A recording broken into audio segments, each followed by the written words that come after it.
Hey guys, this is doctor Ashish Sahu, JR one anaesthesia IMS-BHU, और आज है मेरे साथ डॉक्टर मानस रिबू सर, और ये हैं ऑप्थेल में जेआर1 यहाँ IMS-BHU में। आज हम इनसे बात करेंगे कि क्यों इन्होंने ऑप्थेल चूज किया IMS-BHU से, और बात करते हैं कि यहाँ का रेसिडेंसी कैसा है ऑप्थेल का, तो सब कुछ बात करेंगे। Welcome sir.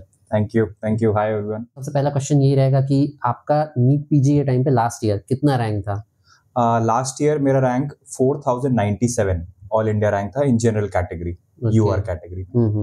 तो उस टाइम आपको क्या लगा था, अच्छा है रैंक या फिर थोड़ा और अच्छा आना चाहिए था? नहीं, मैंने जितना प्रिपेयर किया था I was very happy with the rank, because उस समय बहुत सारे लोगों का रैंक खराब भी हो गया था।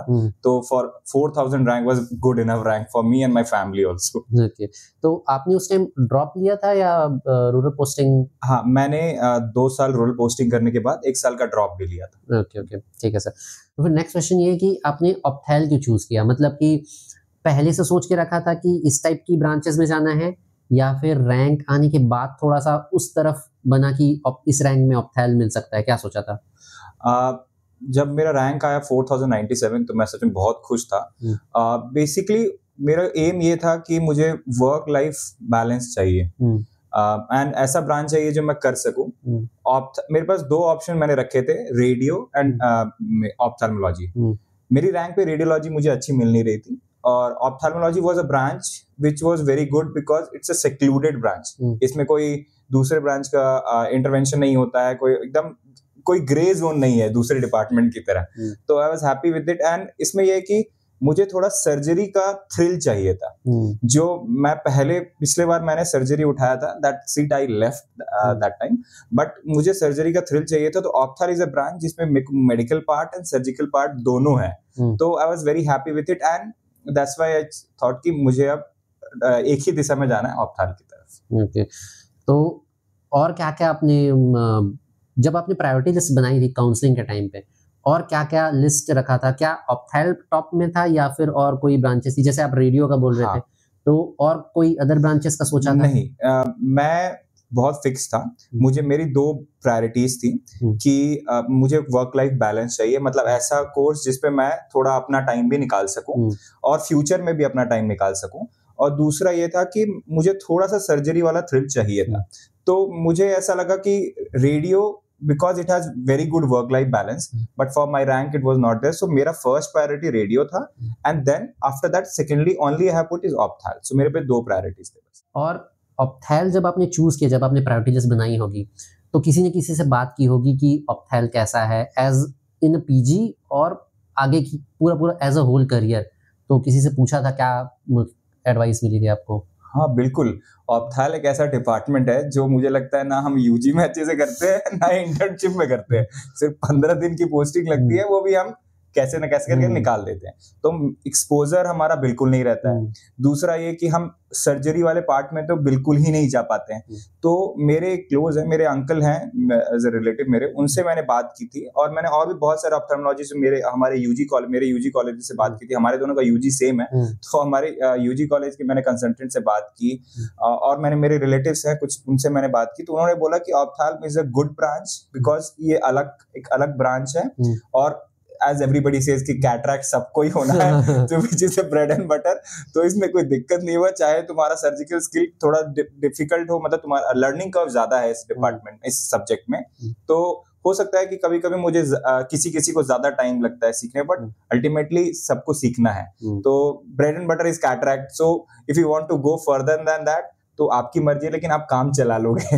तो मेरा ये था कि मैंने जब ये सुना कि हाँ ठीक है, काम चल जाएगा और इसमें और अच्छा कर सकते हैं, और जितना मैंने देखा उनके वर्क लाइफ को, मैंने उनको पर्सनली जाके देखा, उनके साथ बैठा, कभी-कभी ओपीडीज में जाके मैंने देखा कि उनका लाइफ बहुत बैलेंस्ड है, and the best thing is patient satisfaction. Patient आएगा, उसको कुछ नहीं दिखता रहेगा, या कुछ 1-2 मीटर दिखता रहेगा, आप कैटरैक्ट कर दिए, 10 मिनट का ऑपरेशन, पेशेंट आप 6x6 पढ़ रहा है, पेशेंट आपको भगवान मान रहा है। तो सेटिस्फैक्शन फॉर पेशेंट और आपकी दिल की तसल्ली कि मैंने बहुत आराम से एकदम शांतिपूर्वक एक छोटा सा ऑपरेशन किया, पेशेंट की रोशनी पूरी वापस आ गई। और विजन इतना इंपॉर्टेंट चीज होती है। एग्जैक्टली, बाकी हम सब कुछ कॉम्प्रोमाइज कर सकते हैं, विजन एक कॉम्प्रोमाइज होता है तो फिर बहुत ज्यादा दिक्कत होती है पेशेंट को। आप खुद सोचिएगा कि आपका अगर आपको चोट लग जाए तो आप लंगड़ा के चल लोगे, आपकी आंख की रोशनी चले जाए तो जिसकी आंख की रोशनी चली जाती है वही बता सकता है कि कितना डिफिकल्ट है। तो एक मोतियाबिंद एक ऐसा चीज है जो आपकी आंख की रोशनी ले लेता है लेकिन झटके से वापस भी आ जाती है। अब अपन आते हैं कॉलेज वाले पार्ट पे कि IMS BHU कैसे चूज किया, मतलब कि किसी से सुना था कि यहाँ का ऑप्थेल अच्छा है, या फिर ऐसा था कि रैंक आने के बाद जब हम लिस्ट बनाते हैं ना उसमें हमको पता चल जाता है कि मेरे रैंक पे ये वाला कॉलेज अच्छा है और मेरे को ये जाना चाहिए, ये चूज करना चाहिए, ऐसा कुछ सोचा था? जैसे हम दोनों के सेम यूजी कॉलेज है, मेरा पंडित जी मेडिकल कॉलेज से मेरा यूजी हुआ है, तो इसका भी यहीं से हुआ है। तो मेरा 2 साल का बॉन्ड था जो मैंने कंप्लीट किया था। तो मुझे ये मेरी फर्स्ट प्रायोरिटी थी कि मुझे बॉन्ड जितना हो सके अवॉइड करना है, इस स्तर पे नहीं कि मेरा कॉलेज कॉम्प्रोमाइज हो जाए, बट मुझे ये बैलेंस चाहिए था कि एटलीस्ट मुझे बॉन्ड ना करना पड़े। तो फर्स्ट प्रायोरिटी मेरी ये थी कि बॉन्ड ना करना पड़े। फिर मेरे रैंक पे 4097 रैंक पे मुझे ऑप्थेल अच्छे जगह से मिल रहा था, तो उसमें one of the best options for IMS BHU। मैंने मौलाना आजाद, GMC चंडीगढ़, SMS जयपुर ये सबको रखा था, बट ओवरऑल सॉर्ट आउट करने में मेरी प्रायोरिटीज ये था कि मेरा बॉन्ड नहीं होना चाहिए। दूसरा, central university which have ultimately it has a big tag with it, which comes with it, and third कि हाँ obviously stipend बहुत अच्छा है। तो मेरा ओवरऑल मतलब मेरे ऑप्शन सारे कट आउट करते हुए जो मेरा लास्ट ऑप्शन बचा वो मैंने सोचा कि IMS BHU। और अगर मैं पूछूं कि हमारे कॉलेज में भी ऑप्थेल था तो वहाँ का चूज क्यों नहीं किया, या फिर सीधी सी बात है बॉन्ड था ऑब्वियसली, लेकिन अगर चूज करना पड़ता कि अगर कुछ ऐसी सिचुएशन आती तो फिर? I'm telling you, इसका बहुत बड़ा रीजन ये है कि पहले तो मैं जहाँ से मैंने अपना यूजी किया है वो मेरा होम टाउन था, तो I had to go out of my home town. Secondly bond, as you mention. Third ये है कि यहाँ का infrastructure is better than our college. It's a central university, our university and the institute also is very well recognised. उसके बाद जो मेरा department है वो actually is not just an opthal department, is RIO, Regional Institute of Ophthalmology, so it has a separate building, fund comes separately, we have a good infrastructure। so मैंने उस सब को देखते हुए कि अपना कॉलेज अगर बॉन्ड नहीं रहता तो I could have even thought about it, but infrastructure wise this Rio Varanasi or Rio IMS BHU is way good। okay. तो वो तो ठीक है, आपने प्रायोरिटी लिस्ट सेट कर दी। यूजुअली हम क्या करते हैं, हम किसी कॉलेज के बारे में अगर सोच रहे हैं तो हम किसी से कांटेक्ट करके बात करते हैं, तो किसी से बात की थी? जी बिल्कुल, हाँ मतलब बिल्कुल मैंने बात किया था कि मेरे एक जूनियर है जो यहीं पे she has done her she is doing actually her residency in ophthalmology. So उसने मुझे पूरा इन डेप्थ बताया था कि हाँ आपकी what are the good points or what are the average points, not the bad points per se, but what are the not so good points here। so मैं सब देखते समझते हुए मैंने चूज किया था कि हाँ मुझे IMS BHU लेना। अब जानते हैं कि अभी फिलहाल रेसिडेंसी पे आते हैं। अभी आपका शेड्यूल क्या रहता है, मतलब आपकी क्या क्या ड्यूटी रहती है वीकली? और क्योंकि मेरे ख्याल से OPD भी रहती होगी, वार्ड भी ड्यूटी रहती होगी, OTs भी चलती होंगी, तो क्या क्या ड्यूटीज रहती हैं और उसमें ड्यूटी वाइज कितना वर्कलोड आपके ऊपर रहता है, कितना हेक्टिक हो जाता है, कितना? अगर मैं 0 to 10 अगर मैं बोलूँ हेक्टिक स्केल पे, आप कितना उसको हेक्टिक बोलेंगे आपका जो फर्स्ट ईयर रेसिडेंसी है स्पेशली ऑप्थेल का? अगर कंपेयर करें कोर ब्रांचेस से तो it will be somewhat around 4-5 out of 10। yes, we have separate days for separate things। जैसे हमारे यहाँ 5 यूनिट्स हैं, अभी के लिए हमारे यहाँ 5 यूनिट्स हैं और हर यूनिट का डे बटा रहता है, ठीक है। So we have one day we will have OPD and the emergency day as usual. Next day we have something called प्री-op, we prepare the patient for the OT, and third day comes the OT, and then after that we have minor and post-op and other things, and then one day we give for investigation, and then there's one day left that is for other things। so all over first year में जो हमारा काम रहता है वो mostly patient से direct deal करना होता है। OPDs में आप विजन एंड आप IOP लेते हैं, पेशेंट से आप इंटरेक्ट भी करते हैं, ओके। बट फर्स्ट ईयर में more over everywhere is like कि आपको थोड़ा सा tedious जॉब ही करना पड़ेगा, तो वो वैसा ही चलता है। उसके बाद हेक्टिक में इज नॉट दैट हेक्टिक, ठीक है।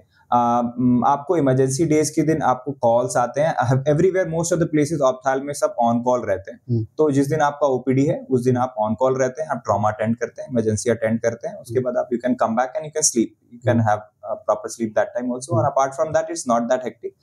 The duties hours on normal days will be like, it will start at 8, it will most probably end by 7 and to 8 p.m. Okay. And apart from that, everywhere opthal we do references. So including, I'm telling this time period including the references and all that. This is only for the normal days except the emergency days. Emergency days में क्या रहता है? हाँ, emergency days में जैसे हमारी OPTs खत्म हो जाती हैं, सो यहाँ पे बीएचयू में 2 जगह से हमारे कॉल्स आते हैं, 3 बेसिकली, पेडियाट्रिक इमरजेंसी से, एक नॉर्मल जो इमरजेंसी है that deals with medicine and other case, medicinal वाले केसेस, एंड एक ट्रॉमा सेंटर जो मोस्टली सर्जिकल केसेस से डील करता है। तो हम उन जगह पे जाके हम डील करते हैं, जहां जरूरत पड़ता है वह माइनर इंटरवेंशन करते हैं। और इफ इट इज लाइक कि पेशेंट स्टेबल हो जाए, और या स्टेबल को कर, मतलब पेशेंट अभी स्टेबल है और हम थोड़ा उसको बाद में भी ट्रीटमेंट कर सकते हैं, तो हम पेशेंट को रख लेते हैं, या तो हम किसी और डिपार्टमेंट में तो हम उसको एडमिट रखने देते हैं, हम नेक्स्ट डे उसको बुला के we investigate properly and then we go according to. यहाँ क्लासेस का क्या रहता है, मतलब क्लासेस आपकी होती हैं कि कुछ लेक्चर्स वगैरह होते हैं? बिल्कुल, बहुत अच्छा पॉइंट बताया। यहाँ पे academically I can say it's very sound and it's very nice. Okay, so classes हमारी वीक में 3 डेज होती हैं। उसमें ये 3 जो दिन है जो अल्टरनेट डेज पे होती हैं, ये पीजी टीचिंग, मतलब in that occasion first year, second year, third year they have been allotted the cases और journals and they present the topic, and once a week faculty also teaches. ये नया चालू हुआ है अभी, जो हमारे faculty भी हमको पढ़ाते हैं, and that's very helpful because you get to gain the knowledge from them one to one. Okay, so this is about academics and classes. तो फिर यहाँ आने से पहले आपकी क्या एक्सपेक्टेशन थी कि कैसा रहेगा? क्योंकि फर्स्ट ईयर को लेकर के जब हम, जैसे मैं सोचता था कि पीजी फर्स्ट ईयर में यार बिल्कुल भी टाइम नहीं मिलेगा, सोने को भी टाइम नहीं मिलेगा, जैसे हम देखते थे पीजीज को। यहाँ आके कैसा लगा? क्योंकि यहाँ वर्कलोड थोड़ा सा कम तो है, तो फिर क्या था, कैसा फील हुआ? एक्चुअली मुझे जब मेरे जूनियर मुझे बताया कि ऐसा ऐसा सिचुएशन है यहाँ पे, यहाँ ऐसा ऐसा होता है, in depth C told me, but still आपके अंदर एक चीज रहती है ना कि यार फर्स्ट ईयर है, कैसा ही होगा, ठीक है। तो बट मैं जब यहाँ आया तो बहुत सारी चीजें जो बहुत अच्छी थी कि यहाँ पे टॉक्सिसिटी बिल्कुल नहीं है। The work culture is very nice and you can interact with the consultants directly, they come and help you, they guide you during the process. तो ये यहाँ की बहुत बड़ी अच्छी चीज निकली। दूसरी चीज, मैंने जो और चीजें थी वो मुझे पता थी, तो मैं उस हिसाब से सेट करके आया था। बट ये है कि I was pretty happy here because first year residency एक लिमिट तक ही हेक्टिक होना चाहिए, जो यहाँ पे मैनेजेबल है। तो मैं कोई भी जितना सोचता है कि फर्स्ट ईयर यार कितना भी कर लो, बहुत ज्यादा हेक्टिक हो जाता है ये वो, बट यहाँ पे शुरुआत के 2-3 महीने सबके लिए लगते हैं अडैप्ट करने, but after that it's well and managed kind of thing. Last question में आते हैं कि अगर मैं पूछूं IMS BHU से अगर ऑप्थेल के कुछ गुड पॉइंट्स और कुछ नॉट सो गुड पॉइंट्स क्या क्या रहेंगे वो? Okay, so good point, obviously BHU is the biggest good point. Okay, after that our institute is Regional Institute of Ophthalmology, so that gives us a lot of exposure and that gives us a platform in a national level ki हाँ, there are a lot of RIOs, बहुत सारे RIOs हैं, but RIO is a big thing because when you become an institute and regional center, it gives you a lot of different kind of exposure because patients बहुत सारे refer होके आते हैं, जो नए पेशेंट जो दूसरे जगह हैंडल नहीं होते हैं वो हमारे यहाँ भेजे जाते हैं, तो हम उसको अपने हिसाब से ट्रीट करते हैं। और since as a centre institute and in Varanasi जहाँ पे पेरिफेरल बिहार एंड यूपी के बहुत सारे पेशेंट्स आते हैं, तो हमारे लिए एक्सपोजर बहुत अच्छा बढ़ जाता है। उसके बाद obviously BHU and IMS, so stipend is very good for boys. I can say hostel is very nice, obviously, where we are shooting this video. And after that, Opthal per se, if I have to say, infrastructure is very good. Okay, we get almost all the equipments. Okay, and our consultants are very nice. And they're very helpful. And after that, minor hands-on we get here, and slowly, and if you are hardworking, if you are relentlessly working, they will give you hands-on. You just have to put your heart into it, and they will eventually recognize. So and not so good points में I can mention that till now हमारे यहाँ कोई retina specialist नहीं है, but हमारे एक consultant है who have gone for vitreoretinal observership. So most probably he will come back and it will add to the stars. Okay? And we have a very nice oculoplasty surgeon. Our consultants are really great in what they do, and they are the most important thing is you can have a wide variety of like our consultants have very wide perspective. Someone is very dedicated in teaching you, someone is very dedicated in helping you elevate. So overall they are very good to the residents, academically also, and at a personal level also they are always there to help you out. And not so good points, I think that was the only one, that we don't have a retina surgeon here. Apart from that, every basic thing I think all the first years have to do. And one thing I have to mention that okay, hands on kahin pe kam rehta hai, kahin pe zyada, but ये बहुत ज़्यादा decide नहीं करता है कि आपके साथ क्या होने वाला है. It's a very personal thing I feel, कि आप जितना एफर्ट डालेंगे आपको वो लोग उतना रिकॉग्नाइज करेंगे और आपको उतनी अपॉर्चुनिटीज देंगे. तो उम्मीद करता हूँ कि इससे व्यूअर्स को थोड़ा सा एक व्यू मिला होगा कि कैसा है यहाँ का ऑप्थेल रेसिडेंसी, और अभी जब काउंसलिंग चलेगी तो वो थोड़ा डिसाइड करने में हेल्प करेगा कि यहाँ से ऑप्थेल चूज करना चाहिए कि नीचे करना चाहिए. थैंक यू सर हमको ज्वाइन करने के लिए, और बीच बीच में और बात करते रहेंगे. बिल्कुल बिल्कुल. Thank you sir. Thank you.